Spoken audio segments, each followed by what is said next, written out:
El camino de la sabiduría no se recorre en un solo día.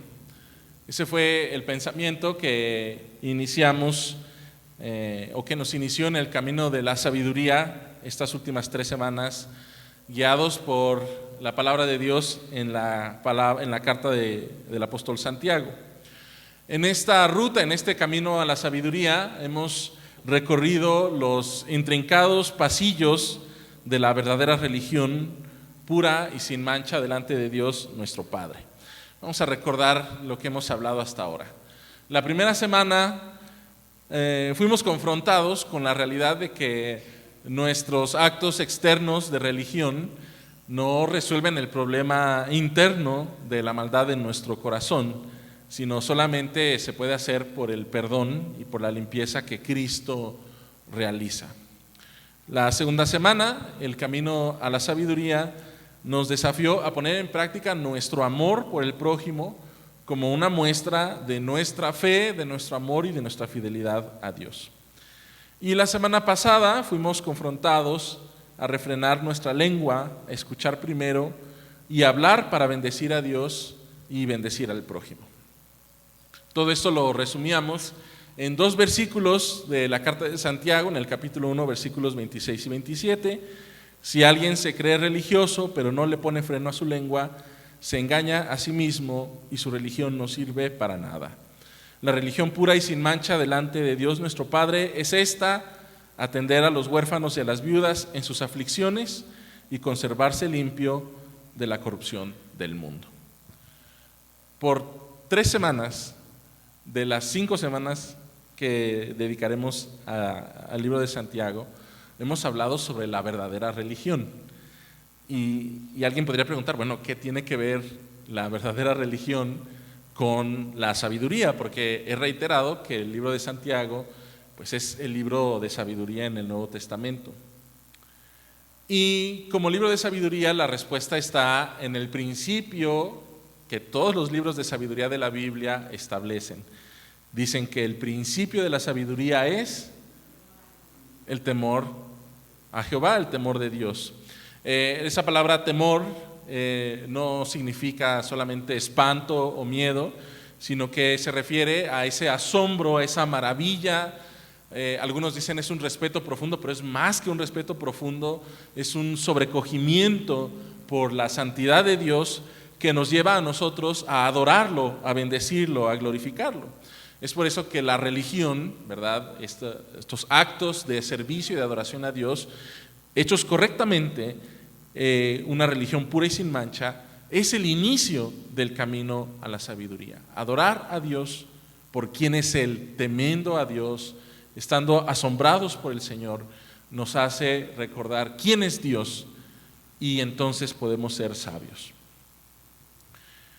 Hace algunos días platicábamos con algunos familiares sobre los acontecimientos mundiales y mencionábamos a ciertos líderes políticos que han logrado, para bien o para mal, que mucha gente en sus países los siga. Hablo de cualquier país, ¿verdad? Usted puede pensar en cualquier político y es verdad, ¿no? Pero ¿será que esa habilidad para influir en las personas y lograr que les siga pueda considerarse sabiduría? Podríamos decir que si se usa para bien es sabiduría, pero si se usa para mal, ¿podríamos decir que es sabiduría? ¿Podría llamarse sabiduría? En el pasaje de Santiago que hemos leído, nos dice que hay 2 tipos de sabiduría. Una es la sabiduría que se usa en el mal, la otra es la sabiduría que se usa en el bien. Una es la sabiduría terrenal y la otra es la sabiduría que desciende de lo alto. ¿Y cómo nosotros podemos saber cuál es cuál? Si nosotros observamos a una persona que puede parecer sabia por su hablar, por su actuar, ¿cómo podemos saber qué clase de sabiduría está ejerciendo? Santiago, como maestro de sabiduría y como discípulo de Jesús, nos diría que por sus frutos podemos saber si una sabiduría es terrenal o si proviene de lo alto. Como la parábola del trigo y la cizaña, ¿verdad?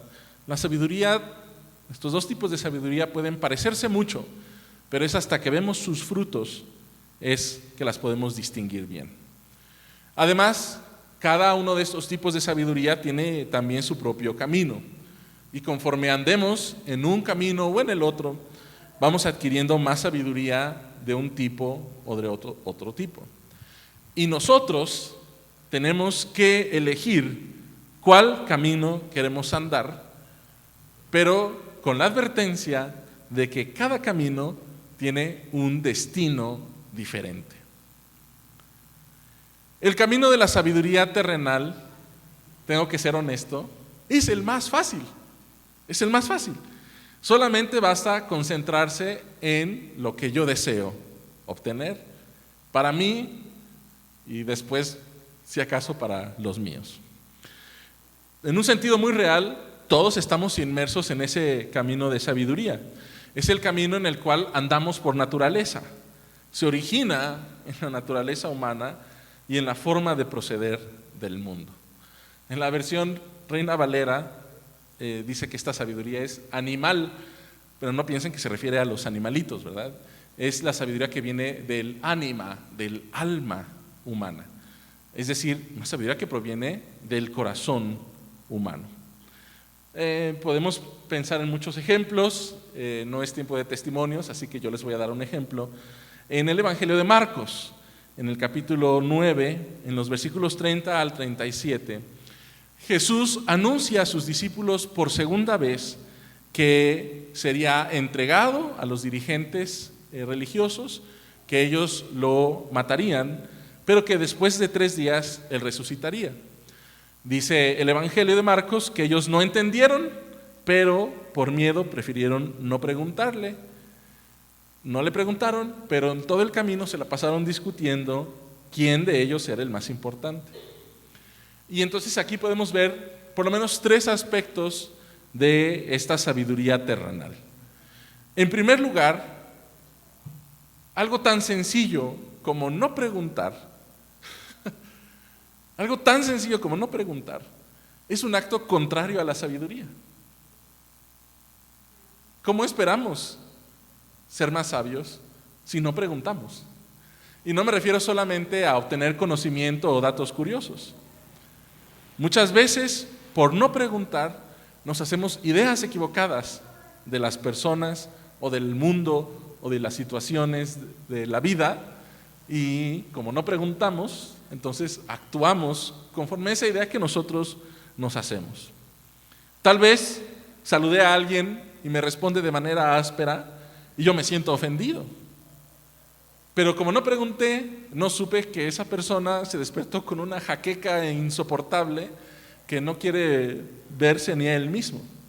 Pero yo ya me hice la historia de que la otra vez que platicamos dije algo, se ofendió y ya no me quiere ver y ya no me quiere saludar. La historia de Marcos nos dice que los discípulos no entendían lo que Jesús estaba diciendo, pero decidieron no preguntar. Y nos dice que no preguntaron por temor. Ahora, ¿por temor a qué? ¿Por temor a que Jesús los regañara? ¿Porque no sabían? ¿Por temor a parecer ignorantes? No sabemos la respuesta, pero en todo caso, la sabiduría terrenal es así. Se preocupa por aparentar ser sabio y conocedor, aunque sea falso, aunque no conozca y no sepa, y por eso no pregunta, o bien se deja dominar por el temor y por sus instintos naturales. El segundo aspecto de la sabiduría terrenal lo vemos en la discusión que tenían los discípulos. Ellos, dice el Evangelio de Marcos, peleaban por ver quién era el más importante. Ese es el interés de la sabiduría terrenal. Y miren a dónde nos ha llevado: a peleas, a discusiones, a divisiones y conflictos en todas partes. Todo mundo cree ser más sabio, todo mundo cree tener la razón, todo mundo cree que su forma de hacer las cosas es la correcta, y si alguien se atreve a cuestionarlo, entonces desata problemas y conflictos. En este caso, el tema de discusión era saber quién era el más importante, el más influyente, el líder, el que merece más. Y como les dije, el camino de la sabiduría, eso es lo que le interesa, ¿verdad? ¿Qué es lo que yo puedo lograr para mí mismo? ¿Qué es lo que yo más quiero? Entonces, si yo quiero ser el más importante, voy a hacer todo lo posible por ser el más importante, aunque eso implique hacer daño, provocar conflictos. Y si alguien quiere cuestionarse que yo soy el más importante, entonces yo puedo discutir con él y hacer alarde de mi sabiduría para vencerle en la discusión. Y así los discípulos están peleando por quién es más importante, cuando recién Jesús les ha dicho que va a morir y que va a resucitar. Están tan enfocados en saber quién es el más importante que no se dan cuenta de la noticia que Jesús les está dando, de la voluntad de Dios que les está revelando en ese momento. Y muchas veces, acúsome, me ha pasado que por buscar lo que yo quiero, según lo que yo creo en mi propia sabiduría que es mejor, no me doy cuenta de lo que Dios está haciendo, ni de cuál es su voluntad para mi vida. Esa es la sabiduría terrenal. Y Santiago nos dice cuáles son los frutos de esa sabiduría terrenal: falsedad, envidias, amarguras, rivalidades, confusión y toda clase de mal.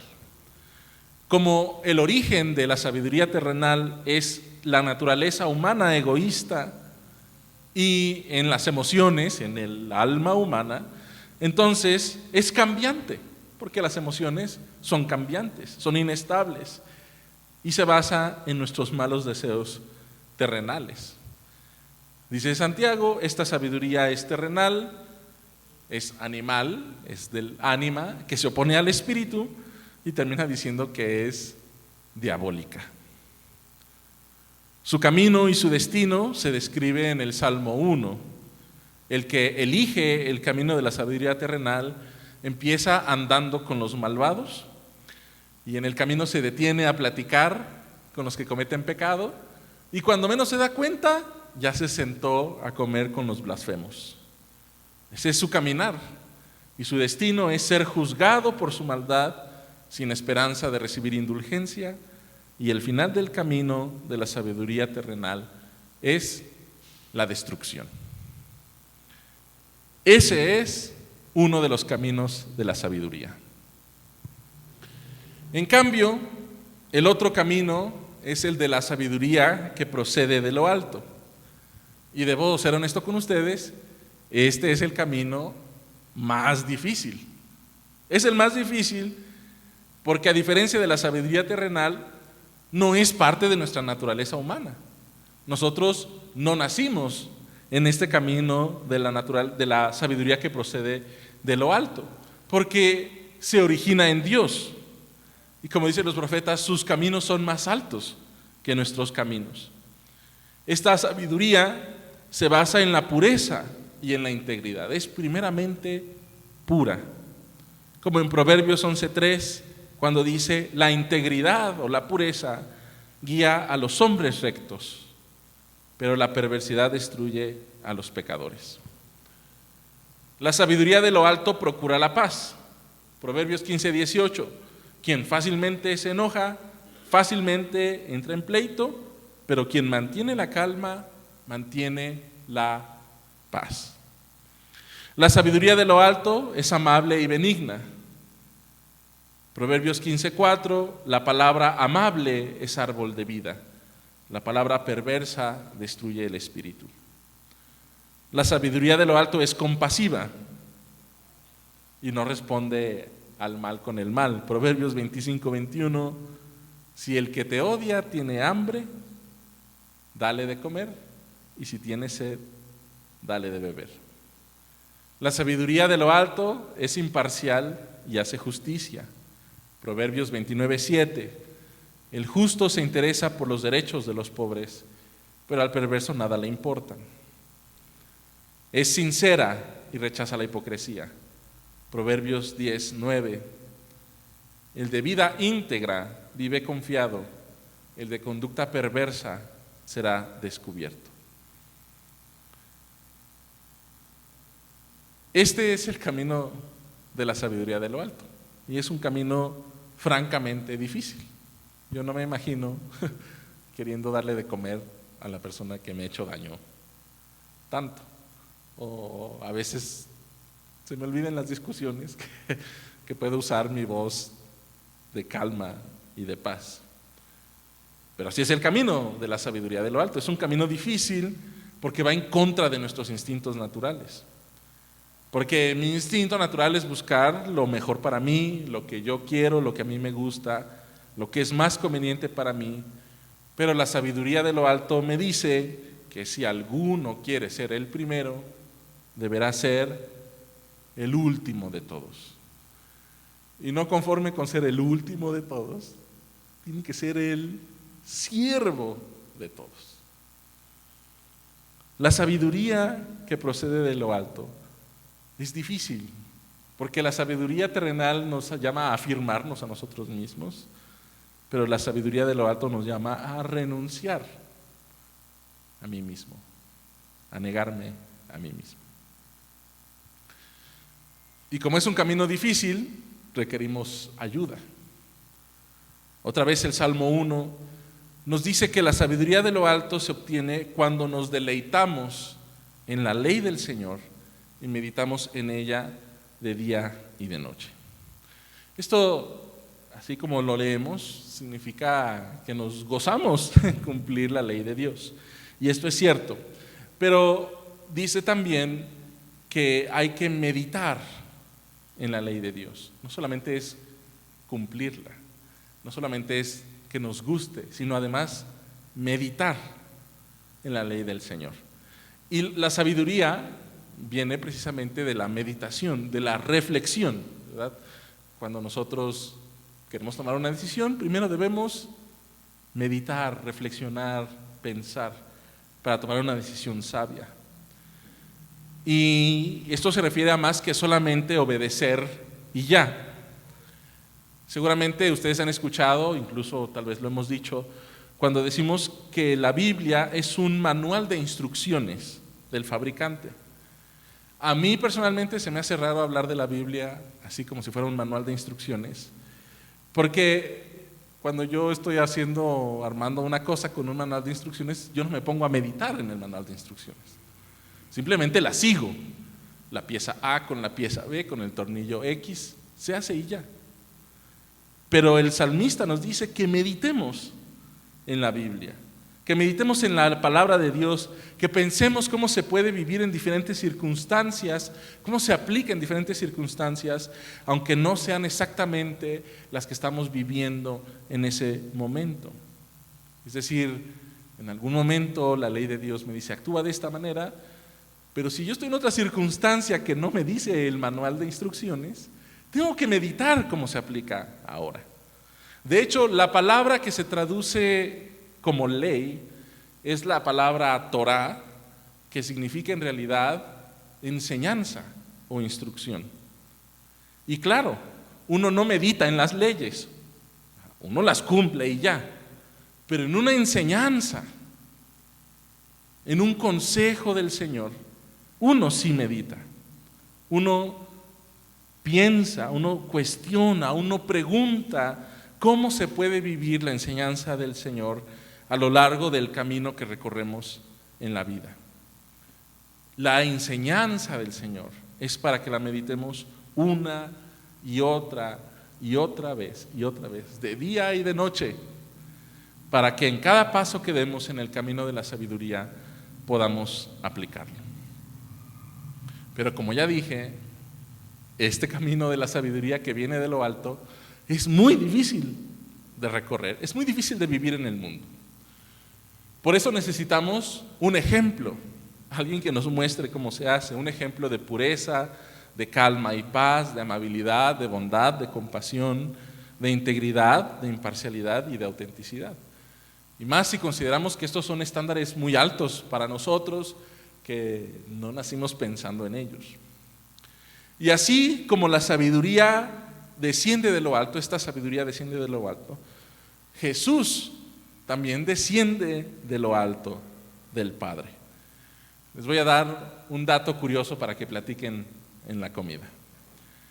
Ustedes saben que la palabra sabiduría en griego se dice Sofía, de ahí viene el nombre de filosofía, el amor a la sabiduría.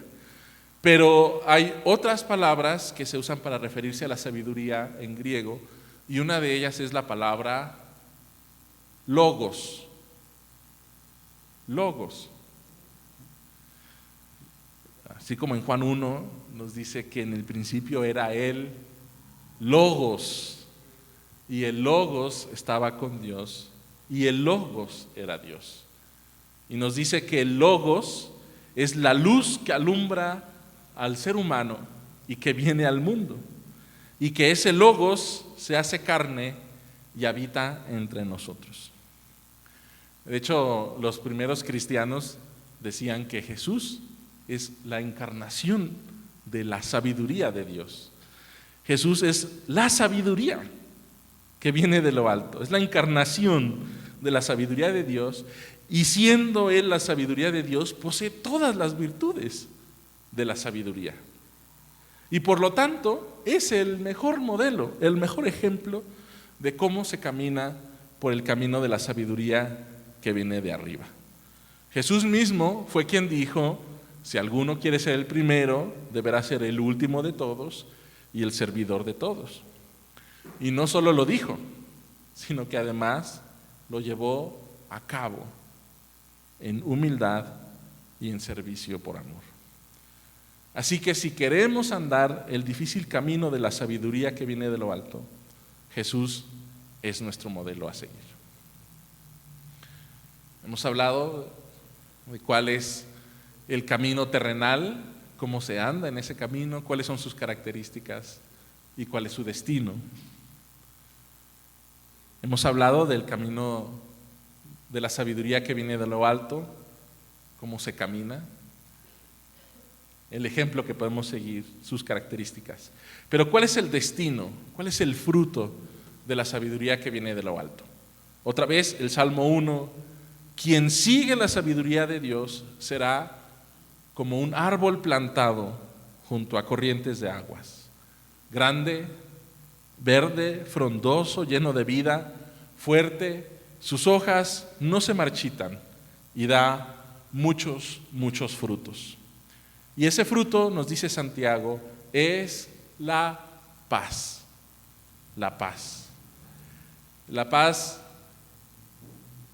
que detrás de esa palabra está el concepto de shalom, que significa más que la ausencia de conflictos, significa la plenitud, significa amplitud, armonía, seguridad, bienestar, un estado de vida, una forma de vida que permite crecer y construir.